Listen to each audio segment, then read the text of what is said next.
Kovai Sivaji colony அருகே உள்ள Simpson நகரில் அமைந்துள்ள அருள்மிகு ஸ்ரீ சர்வசித்தி விநாயகர் திருக்கோவிலில் 108 சங்காபிஷேக நிகழ்ச்சி நடைபெற்றது.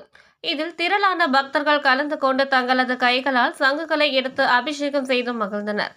கோவை மாவட்டம் சிவாஜி காலனி அருகே உள்ள சிம்சன் நகரில் அருள்மிகு ஸ்ரீ சர்வசித்தி விநாயகர் திருக்கோவில் அமைந்துள்ளது.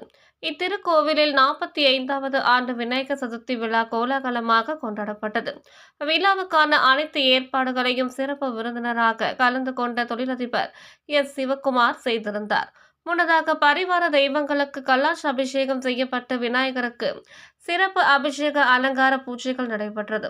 மேலும் அதிகாலை முதல் சிவஸ்ரீ குருமூர்த்தி சிவாச்சாரியார் மற்றும் ஆலய அர்ச்சகர் நாகராஜன் ஆகியோர் இணைந்து சிறப்பு ஹோமகுண்டம் வார்த்து 108 சங்குகளில் புனித நீர் நிரப்பி ஓதுவாச்சாரியார்களுடன் இணைந்து சிறப்பு யாகம் நடத்தியும் வேத மந்திரங்கள் முழங்கியும் சிறப்பு பூஜைகள் செய்தனர். அவ்வாறு செய்யப்பட்ட சங்குகளில் உள்ள புனித நீரை பக்தர்கள் ஒருவர் பின் ஒருவராக 108 சங்குகளில் உள்ள புனித நீரை கொண்டு வந்து விநாயகருக்கு ஊற்றி சிறப்பு சங்காபிஷேக விழா சீரும் சிறப்புமாக நடத்தப்பட்டது.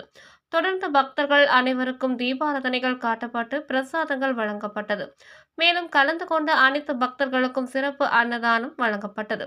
இந்த நிகழ்ச்சியில் ஸ்ரீ சர்வசித்தி விநாயகர் திருக்கோவில் டிரஸ்ட் தலைவர் மனோகரன், செயலாளர் லயன், டாக்டர் வி நடராஜன், துணை செயலாளர் பிரபாகரன், பொருளாளர் கந்தசாமி, துணை பொருளாளர் கேசவன் மற்றும் நிர்வாகிகள் கார்த்திகேயன், சுகுமார், சரவணன், பரணிதரன், சங்கர் உள்ளிட்ட பலர் கலந்து கொண்டு சிறப்பித்தனர்.